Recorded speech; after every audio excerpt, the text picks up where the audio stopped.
Hello tout le monde, bienvenue sur Une tasse de thé et ma Bible.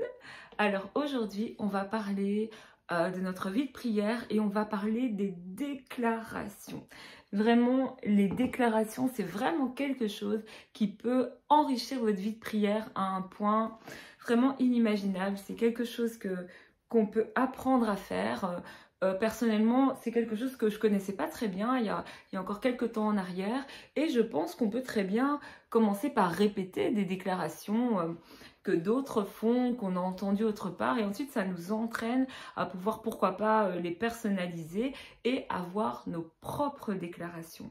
Donc aujourd'hui, on est dans la série Améliorer sa vie de prière et on va parler des déclarations. Alors, quand on fait des déclarations, généralement, on va introduire nos déclarations en disant « je déclare » ou « je déclare et je décrète » ou « je décrète ». Donc un décret, c'est une décision. Quelque chose qu'on déclare, ça veut dire qu'on est affirmatif sur cette chose. Ce n'est pas une chose qu'on suppose, ce n'est même pas une chose qu'on espère, mais c'est une chose qu'on tient pour vrai et c'est pour ça qu'on la déclare. On croit fermement que cette chose, elle est en train de s'accomplir. Alors, quand on fait des déclarations, on parle en général au présent. On est vraiment dans le présent, on est vraiment dans ce qu'on appelle en fait à l'existence à ce moment-là. Alors, la Bible entière parle de la puissance de la parole. La Bible entière parle de la puissance de la déclaration. Vous le savez, c'est vraiment pas par hasard si la Bible dit que Dieu a tout créé par sa parole. Il parle et la chose arrive. Il déclare, il prononce des mots et il se passe ce qu'il a dit. Ok? Donc l'importance de la parole et donc par conséquence de la déclaration, elle n'est plus à démontrer. Et la Bible va beaucoup nous avertir au sujet de la bouche, au sujet de la parole. Aussi bien dans la puissance qu'elle peut avoir de création, dans la puissance même de pouvoir construire quelqu'un par ses paroles. Mais de la même manière, la Bible va nous avertir sur la puissance de destruction qu'on peut avoir dans nos bouches, la puissance de critique, la puissance en fait, de faire du mal. Okay? Donc, il y a quelques versets qui, en général, sont plutôt des versets qu'on connaît et qui nous parlent des paroles ou de la bouche, de la langue, etc. Donc, le premier qu'on va prendre, il est dans Jacques. On est au chapitre 3. Et bon, il y a tout plein de versets, mais on va en prendre juste 2. Donc, on va prendre Jacques, chapitre 3, versets 4 et 5. Voyez aussi les bateaux. Même très grands et poussés par des vents impétueux, ils sont conduits par un tout petit gouvernail là où le pilote le veut. De même, la langue est un petit membre, mais elle peut se vanter de grandes choses. Voyez comme un petit feu peut embraser une grande forêt. Ici, il parle de la puissance de la langue. Il dit, ça ressemble à rien du tout. Ça ressemble à une petite chose. Évidemment, quand il parle de la langue, c'est une image pour parler de la parole, pour parler des paroles qu'on prononce. Et il dit, un bateau, il est très grand, mais il est contrôlé, il est gouverné. Ça veut dire que notre langue et donc nos paroles, ce sont des éléments qui gouvernent, qui contrôlent, qui donnent une trajectoire. Il ne prend pas l'image du bateau par hasard. Il compare la langue au gouvernail. Il dit, elle est petite, c'est-à-dire une parole, c'est petit. On dirait que c'est pas grand-chose. On se dit, de toute façon, qu'est-ce que ça peut bien changer? Mais pourtant, c'est ce qui donne la trajectoire à un grand bateau. C'est-à-dire que ce qu'on fait avec notre langue, donc les paroles qu'on prononce, ça a de lourdes conséquences. C'est comme, il nous avertit, il nous dit attention, ça paraît anodin, mais ça l'est pas. Ce que tu dis, tu as tendance à ne pas y prêter attention, et même peut-être parfois à parler à tort et à travers, en te disant que de toute façon, c'est pas grave, ou que ça soulage, ou que peu importe, mais il nous dit attention, il y a des conséquences. Attention, on donne une trajectoire. C'est une manière de gouverner. Parler, c'est une manière de gouverner. Ok? Donc ça, c'était notre premier verset. On va en prendre un deuxième C'est dans 1 Pierre 3 et c'est le verset 10.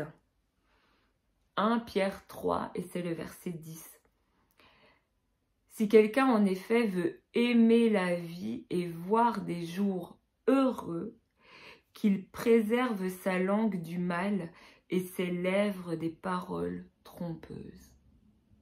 Ça continue, mais la première chose, si tu veux être heureux, si tu veux aimer la vie, il faut que tu préserves tes lèvres du mal et des paroles trompeuses. Et ça nous amène directement au verset suivant, qu'en général, voilà, quand on parle de la puissance de la parole, ce verset-là, il ne peut pas manquer.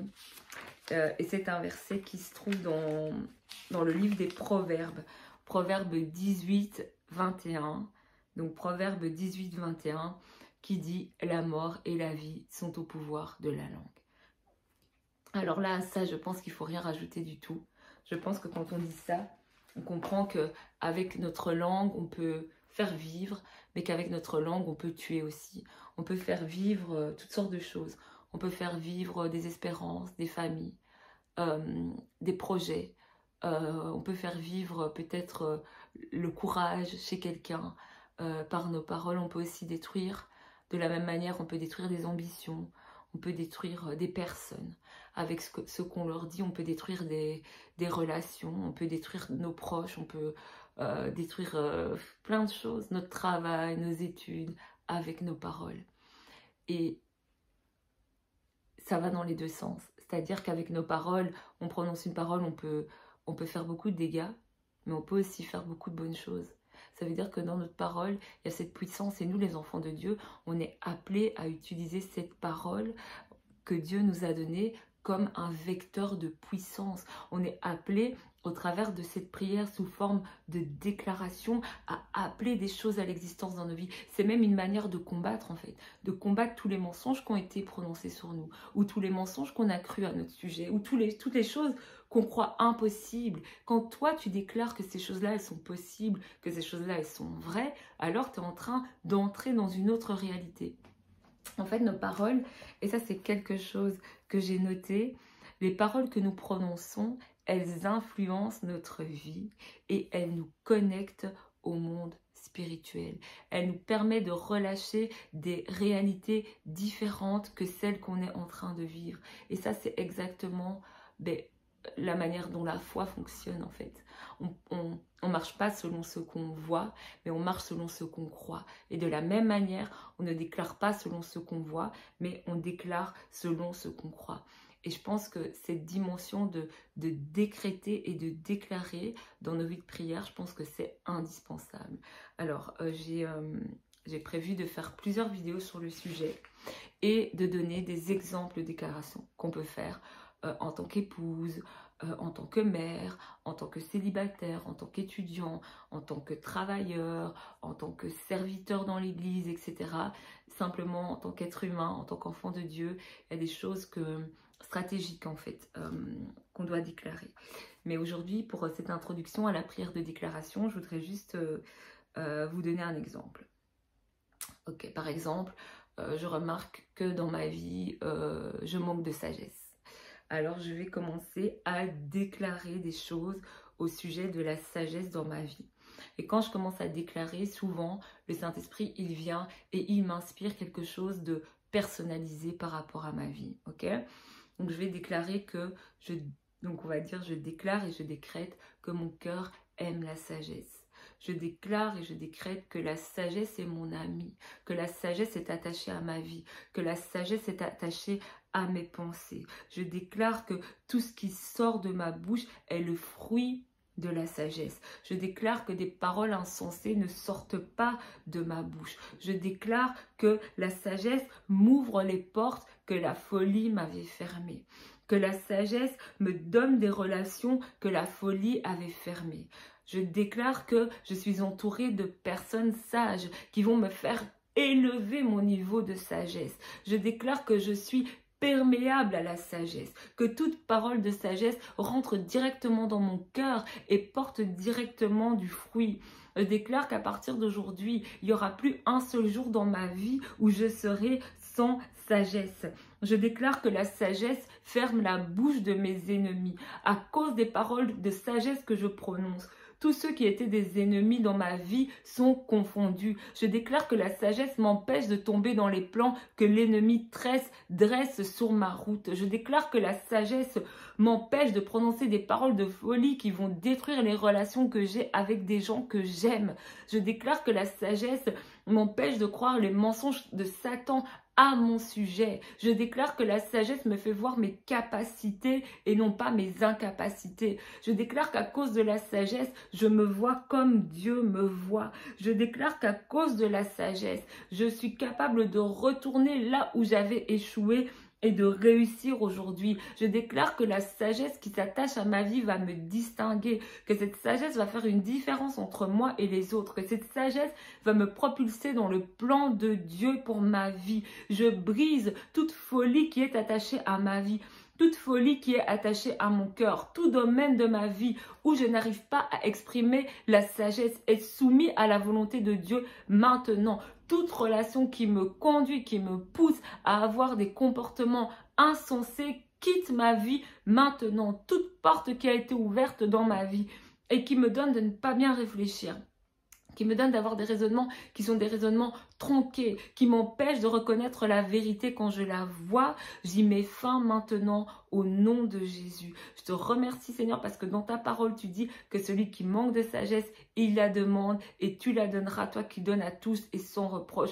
Voilà pourquoi aujourd'hui je te demande cette sagesse et je crois de tout mon cœur que je la reçois. Donc voilà, ça c'était un exemple, bon, un peu moitié préparé, moitié improvisé, mais c'était pour vous donner une idée. On va beaucoup utiliser la déclaration quand on veut entrer dans sa destinée, quand on veut déclarer vraiment la faveur de Dieu sur nos vies, quand on a un projet en particulier par exemple, quand on est maman aussi, c'est important parce qu'il faut être conscient que en fait on vient aussi contrer d'autres déclarations qui ont peut-être été faites en fait au sujet de nos enfants, au sujet de notre mariage, au sujet de notre destinée et qui vise à nous détruire, puisqu'on l'a dit, hein, ça marche dans les deux sens. Donc les paroles, elles peuvent donner la vie, mais elles peuvent aussi détruire. Donc on vient en fait prononcer parfois des choses contraires à ce qui a été prononcé ou des choses contraires à ce qu'on peut constater. Vraiment continuer à déclarer comme ça ouvre vraiment des portes. C'est un style de prière que pour moi, on doit adopter pour avoir une vie de prière équilibrée. Donc voilà, j'espère que ça aura pu vous aider. Que Dieu vous bénisse. À bientôt.